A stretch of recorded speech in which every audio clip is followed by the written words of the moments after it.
Okay.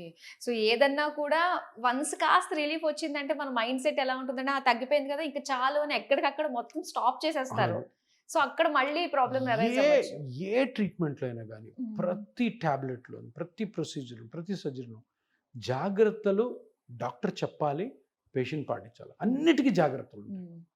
ఒక తప్పు జరిగింది. అంటే తప్పు మన బాడీలో ఉంది. ఏదో వచ్చింది, ఫీవర్ వచ్చింది. ఆ ఫీవర్ ఎందుకొచ్చింది?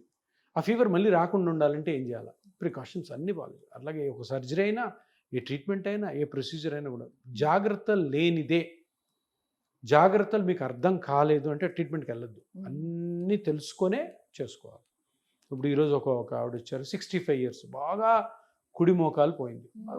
ఓల్డ్ అయిపోయింది. 65 కంటే 70 లాగా కనపడుతుంది. హ్మ్. ఆవిడేమంటది ఆ ఏజ్‌లో గూడా నేనే వంట వండాలి. హ్మ్. నేనే కసువు ఊడ్చాలి. నేనే బట్టలు ఉతకాలి.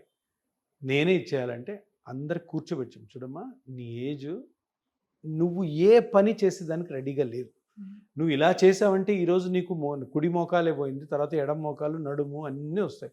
అన్ని ట్రీట్మెంట్స్ నువ్వు భరించగలవా? చేపించుకోగలవా? అందుకని నువ్వు తప్పకుండా ఇవన్నీ నేను మితంగానే చేసుకుంటాను. నా వయసుకు తగ్గట్టుగా చేసుకుంటాను అంటేనే నీకు ట్రీట్మెంట్ చేస్తాను. లేకపోతే చేయమను. హ్మ్.